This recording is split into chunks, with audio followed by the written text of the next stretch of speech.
మీరు మాట్లాడే గోపి గారు, ఇది కొంచెం బైబిల్లో మంచి ఏముందని ఏదో మంచి విషయాలు అడుగుతున్నాడు. మీరు మాట్లాడుతుంటారు సార్, మధ్యలో తప్పకుండా తప్పకుండా. హలో హలో సార్, చెప్పండి సార్, ఎవరండి? అన్న, మొన్న ఇదే విషయం కోసం అడుగుతే అన్న ఇష్టం ఉన్నట్టు తెచ్చిండు. నేను ఏమన్నా అన్న ఏమైనా ఉంటే మంచి విషయాలు పురాణాల్లో ఉన్నా కానీ బైబుల్లో ఉన్నా కానీ ఎల్లుండి చెప్పాలన్నా, మాకు కన్ఫ్యూజన్ ఉన్నవాళ్ళు మీరు అడిగితే ఇష్టం ఉన్నట్టు తిట్టుకుంటూ కడి చేసుకుంటుండు. అంటే ఎవరో చాలా మంది ఎత్తుంటారులేండి ఫోను. మనోళ్ళు చాలా మంది ఉంటారు ఇట్లా ఫోన్ లిఫ్ట్ చేసేవాళ్ళు. అంటే ఆఫీస్ నెంబర్ కదా అది, ఆఫీస్ నెంబర్ కాబట్టి చాలా మంది లిఫ్ట్ చేస్తూ ఉండుంటారు. పర్లేదు పర్లేదు, విషయం చెప్పండి. ఏంటో విషయం చెప్పండి. ఏం లేదన్న, అయితే మేము ఎక్కువ ఈ దేవుణ్ణి మేము ఇంట్రెస్ట్ ఏదో కానీ అన్న అలా ఈ చర్చిల కోసం కానీ వీళ్ళ కోసం కానీ ఇంట్లో ఏమున్నదో అందులో చర్చిల కోసం కానీ ఇటు మన పురాణాల కోసం కానీ అన్న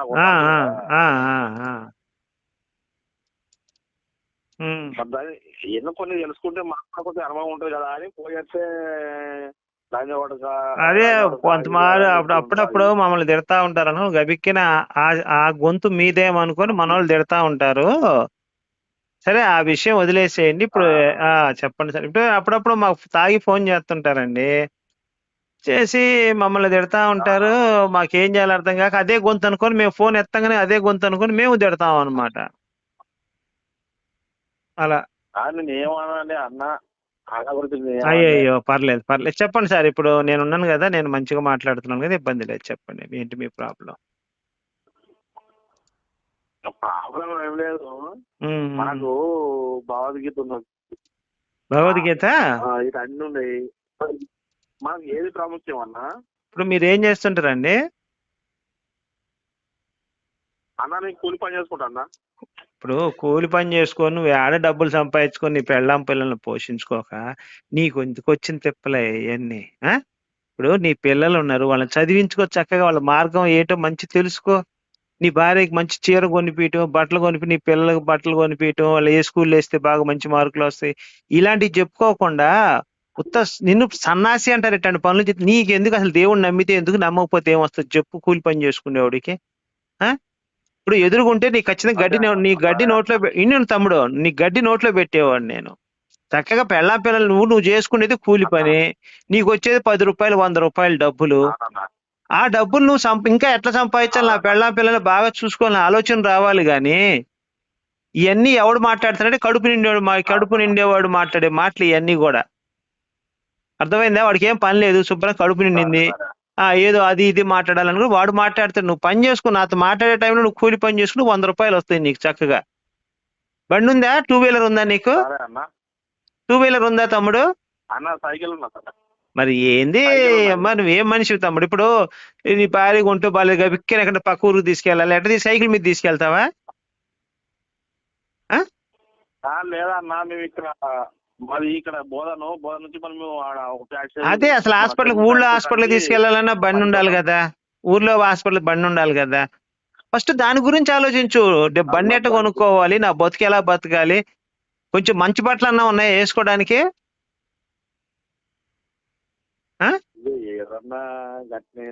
మరి ఏంటి తమ్ముడు? మరి ఇప్పుడు మన కడుపు నిండినప్పుడు పక్క గురించి ఆలోచిద్దాం, తప్పు లేదు దాంట్లో. నా కడుపు ఫుల్గా నిండిపోయింది, నాకేం పని లేదు, అప్పుడు దేవుడి గురించి దయ్యం గురించి ఆలోచిస్తాం. ఎందుకంటే మన కడుపు నిండుతుంది కదా.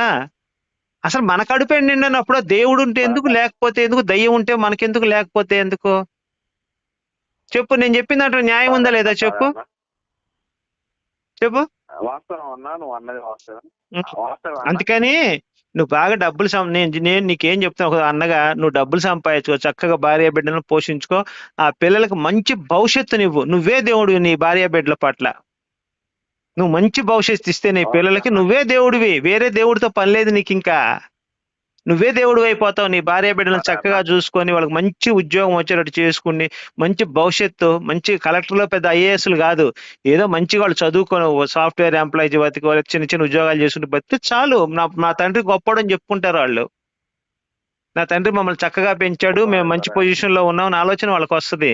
నువ్వు పోయిన తర్వాత నీ ఫోటో పెట్టుకొని దండం పెట్టుకుంటారు దండేసి. నాతో సరే మాట్లాడితే అన్న. సొల్లు మాట్లాడితే నీకేమొస్తుంది తమ్ముడు? ₹1 లాభం వస్తుందా చెప్పు? రాదన్న, మరి ఎందుకు రాదన్న, మనకెందుకు రాదన్న. చెప్పు సొల్లు? సరే అన్న. సరే తమ్ముడు, ఓకే రైట్. ఓకే. రైట్ తమ్ముడు, ఓకే.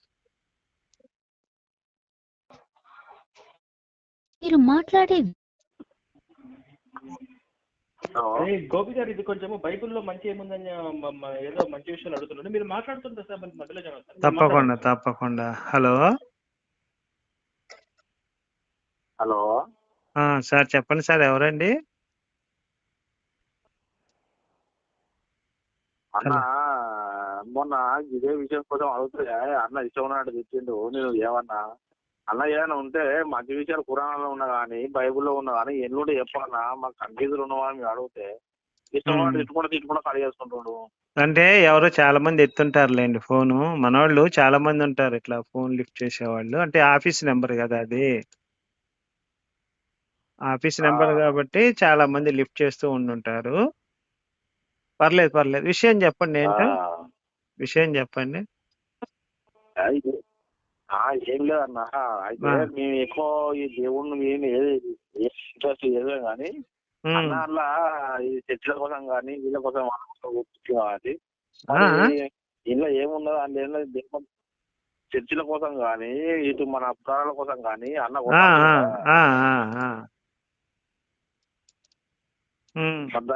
ఎన్నో కొన్ని తెలుసుకుంటే మాకు కొంచెం అనుభవం ఉంటుంది కదా అని పోయేస్తే అదే కొంతమంది అప్పుడప్పుడు మమ్మల్ని తిడతా ఉంటారు. గబిక్కిన ఆ గొంతు మీదేమనుకొని మనోళ్ళు తిడతా ఉంటారు. సరే, ఆ విషయం వదిలేసేయండి. ఇప్పుడు చెప్పండి సార్. ఇప్పుడు అప్పుడప్పుడు మాకు తాగి ఫోన్ చేస్తుంటారండి, చేసి మమ్మల్ని తిడతా ఉంటారు.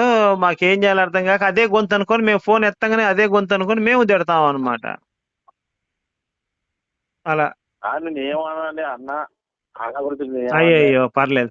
చెప్పండి సార్. ఇప్పుడు నేను ఉన్నాను కదా, నేను మంచిగా మాట్లాడుతున్నాను కదా, ఇబ్బంది లేదు. చెప్పండి, ఏంటి మీ ప్రాబ్లం? ప్రాబ్లం ఏం లేదు. మనకు భగవద్గీత ఉన్నది. భగవద్గీత ఇటు అన్ని ఉన్నాయి. మనకు ఏది ప్రాముఖ్యం అన్న? ఇప్పుడు మీరు ఏం చేస్తుంటారండి? అన్న నేను కూలి పని చేసుకుంటా అన్న. ఇప్పుడు కూలి పని చేసుకొని నువ్వు ఆడ డబ్బులు సంపాదించుకొని నీ పిల్లల్ని పోషించుకోక నీకు ఎందుకు వచ్చిన తిప్పలే ఇవన్నీ? ఇప్పుడు నీ పిల్లలు ఉన్నారు, వాళ్ళని చదివించుకో చక్కగా. వాళ్ళ మార్గం ఏంటో మంచి తెలుసుకో. నీ భార్యకి మంచి చీర కొనిపించడం, బట్టలు కొనిపి, నీ పిల్లలకు బట్టలు కొనిపించడం, వాళ్ళు ఏ స్కూల్లో వేస్తే బాగా మంచి మార్కులు వస్తాయి, ఇలాంటివి చెప్పుకోకుండా నిన్ను సన్నాసి అంటారు. ఇట్లాంటి పనులు చెప్తే నీకు ఎందుకు? అసలు దేవుడిని నమ్మితే ఎందుకు? నమ్మకపోతే ఏమొస్తుంది చెప్పు? కూలి పని చేసుకునేవాడికి ఇప్పుడు ఎదురుగుంటే నీ ఖచ్చితంగా నీ గడ్డి నోట్లో తమ్ముడు, నీ గడ్డి నోట్లో పెట్టేవాడు నేను. చక్కగా పిల్లలు నువ్వు చేసుకునేది కూలి పని, నీకు వచ్చేది ₹10, ₹100 డబ్బులు. ఆ డబ్బులు నువ్వు ఇంకా ఎట్లా సంపాదించాలి, నా పిల్లలు బాగా చూసుకోవాలని ఆలోచన రావాలి. గాని ఇవన్నీ ఎవడు మాట్లాడుతున్నాడే? కడుపు నిండేవాడు మాట్లాడే మాటలు ఇవన్నీ కూడా. అర్థమైందా? వాడికి ఏం పని లేదు, శుభ్రం కడుపు నిండింది, ఏదో అది ఇది మాట్లాడాలని వాడు మాట్లాడతాడు. నువ్వు పని చేసుకో, నాతో మాట్లాడే టైంలో నువ్వు కూలి పని చేసుకుని ₹100 వస్తాయి నీకు చక్కగా. బండి ఉందా? 2 వీలర్ ఉందా నీకు? 2 వీలర్ ఉందా తమ్ముడు? మరి ఏంది అమ్మా, నువ్వేం మనిషి తమ్ముడు? ఇప్పుడు నీ భార్య కొంటూ బాగా బిక్కిన ఎక్కడ పక్క ఊరికి తీసుకెళ్ళాలి, ఎట్లా సైకిల్ మీద తీసుకెళ్తావా? లేదన్నా, మేము ఇక్కడ బోధన నుంచి అదే అసలు ఊళ్ళో హాస్పిటల్ తీసుకెళ్లాలన్నా బండి ఉండాలి కదా, ఊర్లో హాస్పిటల్ బండి ఉండాలి కదా. ఫస్ట్ దాని గురించి ఆలోచించు. బండి ఎట్ట కొనుక్కోవాలి, నా బతుకు ఎలా బతకాలి, కొంచెం మంచి బట్టలు అన్నా ఉన్నాయా వేసుకోవడానికి?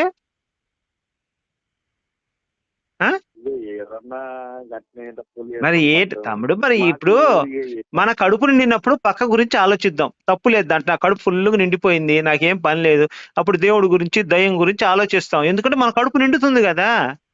అసలు మన కడుపే నిండినప్పుడు దేవుడు ఉంటే ఎందుకు, లేకపోతే ఎందుకు? దయ్యం ఉంటే మనకెందుకు, లేకపోతే ఎందుకు? చెప్పు, నేను చెప్పిన దాంట్లో న్యాయం ఉందా లేదా చెప్పు?